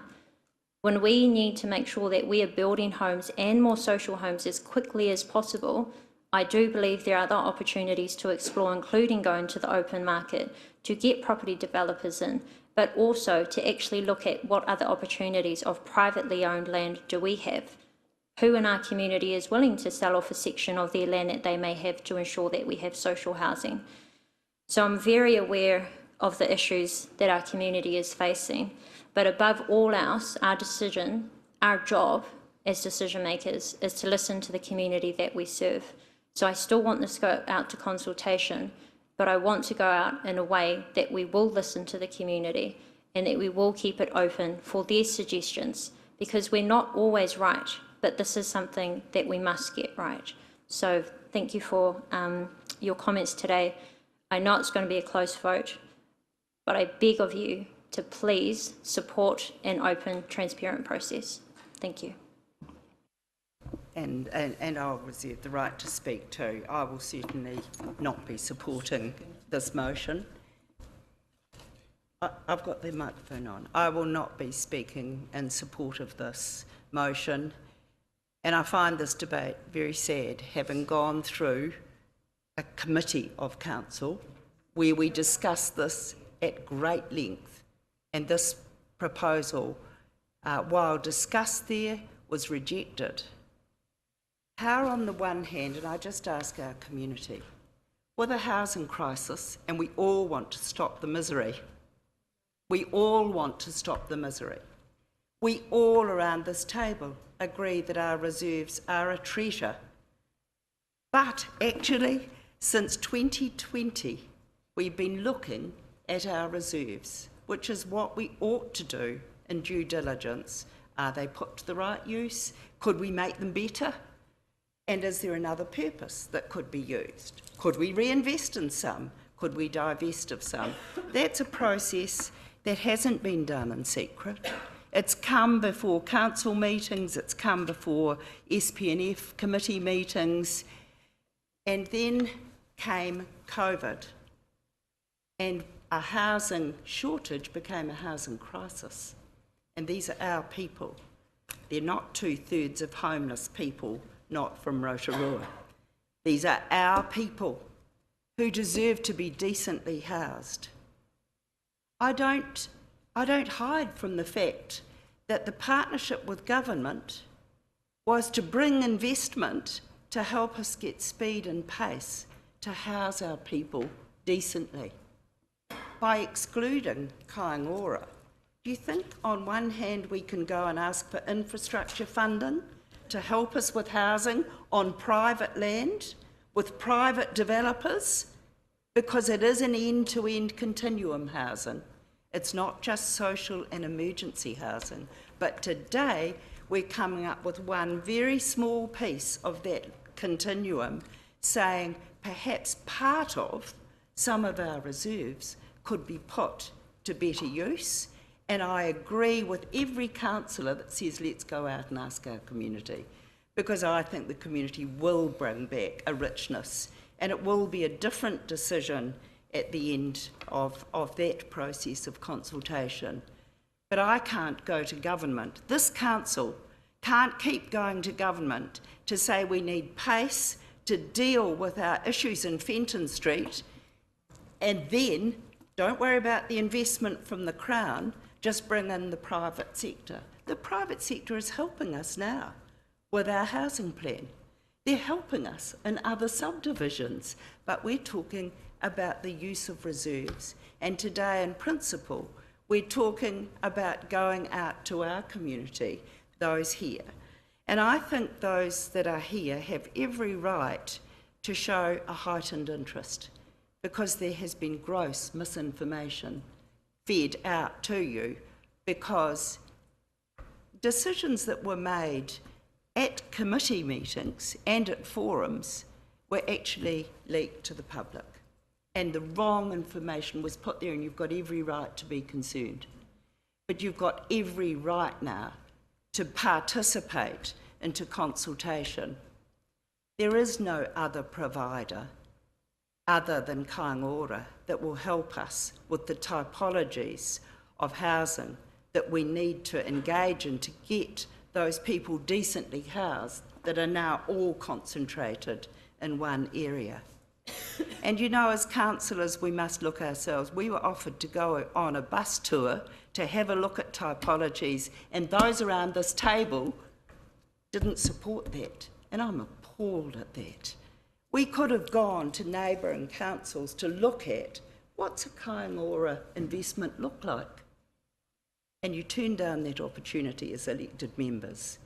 And our officers spent substantial time to take away our concerns and our fears about what does Kaingora buildings actually look like, what can they be, and how could we influence that mix of typologies, both on our private land and on our reserves. What a shame that is. And I agree with you, Councillor Rokawa-Tate. Largely, these are our people and they need to be decently housed. And we've got to stop the misery of them being in motels. And only by working together with our community. And there's been some wonderful responses from some in the community that have said, we understand we need pace. We don't mind having some of these buildings in our neighbourhood, and it is much better to pepper pot than to concentrate them in one area, because they are decent people deserving to be part of a decent community and a decent neighbourhood. So I am proud that Kaingora was in our resolution today, because they've worked hand in glove in partnership with JP and his team, with the planners that have put pace into intensification and working with developers as well. So I think it's very sad that at this stage we are taking it out, and I will not be in support of this. So I'm going to put the motion, and I think it's better that we have a show of hands. All those in favour, please show your hands. Raise your right hand. All those against?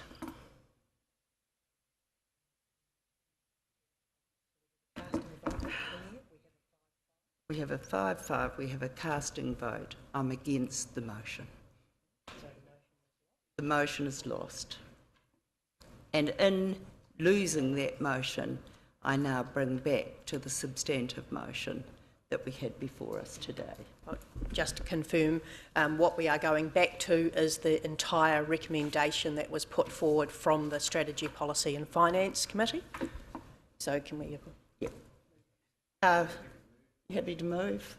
Seconded, Councillor Rotorua Tate. Is there any discussion? We don't have clarification, we've had discussion. I'm going to put the motion 1 through to 7. Could you raise your hands, please? Sorry, yeah, just yes, thank you, Councillor Donaldson. Go Marty, can you just ensure that we unhighlight 6 and 7 as we are returning to the recommendation from the SPNF.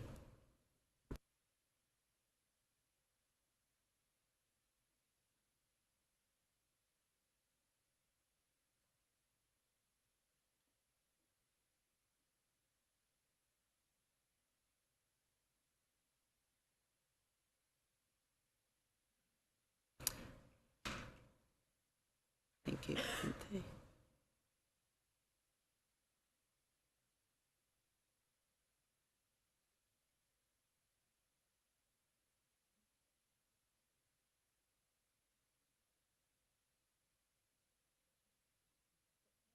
So I now put the motion 1 to 7 with a show of hands. All those in favour, please raise their right hand.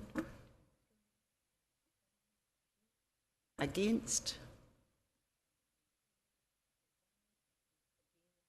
A split vote, and I will be voting in favour.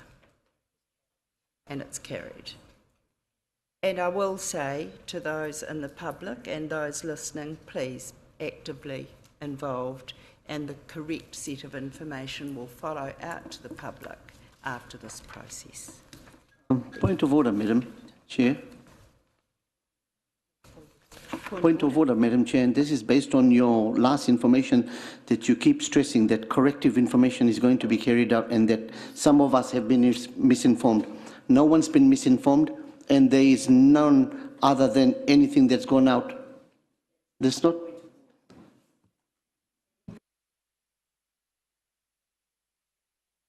Point of order. Division will list the people who voted for and against. Just to clarify, that isn't a point of order. If you wish to have a division written down, and in fact, given, I'll just note that we will be writing down the for and against, given that we asked for a raise of hands and the fact that there was a casting vote. So, Thank you. Thank you.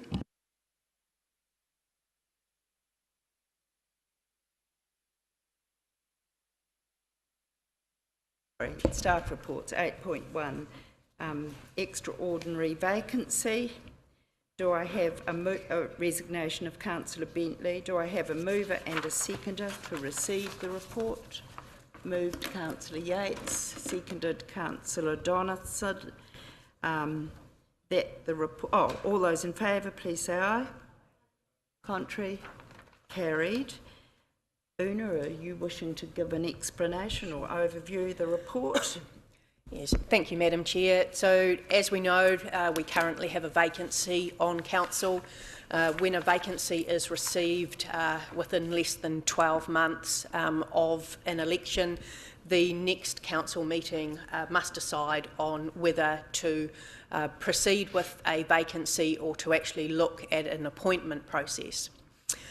Given that we are well under 12 months to go, the election is in October, the process of going through any kind of appointment would be unlikely to have a replacement councillor sitting for any substantive amount of time. Therefore, the staff recommendation is to continue with the vacancy with the upcoming elections in October looking to fill that position. Happy to take any questions. Are there any questions? Councillor McPherson. Yes, I'm not sure how, or indeed if the suggestion is possible, I would like to amend the recommendation so that the resignation statement of Councillor Bentley can be included in these minutes. Thank you. What? We're not sure what you mean. We never heard the statement. That's the point that I'm making. It was heard partially, and I thought it was a very valuable statement made by him, and it deserves to go into the public domain. But secondly, I'd also like to take the opportunity to acknowledge the extraordinary service that Councillor Bentley gave to Council, and to have that formally acknowledged and respected, despite our differences. He made a magnificent contribution. Thank you. Are there any other questions? Your Worship, I'm happy to move point 2. Councillor Bentley's just speaking to the comment was raised by Councillor McPherson. The resignation was done in public on live stream and as a matter of record on YouTube. And so I think it's well understood. Also, there was extensive media coverage subsequent to the resignation of the member. So I'm happy to move, and I think the recommendation makes complete sense. Thank you. Do I have a seconder? Councillor Rotorua Tate. All those in favour? Sorry. Yes, sorry. I just have a quick question just around the process of resignation. I just wanted to ensure that Councillor Bentley was aware that this is going through and his resignation has formally been tendered. I know that he didn't quite get through it all at the meeting, so just want to confirm that that's either been received in as a written form and that Councillor Bentley is aware of this motion today. Through you, Madam Chair, yes, Councillor Bentley has provided his resignation in writing through to the governance team, and that has been received, and the follow-on steps have been made clear as to what happens following that. Thank you. Any other questions? And that's in the report. It is in the report. Thank you. All those in favour, please say aye. Contrary? Yes. Contrary? Carried. Resolution now to go into public excluded. For the minutes? Yeah. It's only for the minutes. Unless there's some concern about minutes for clarification. Thank you. Seconder, Councillor Yates. All those in favour, please say aye. Contrary? Carried. Thank you, and thank you to the public who have been here today. The meeting is concluded.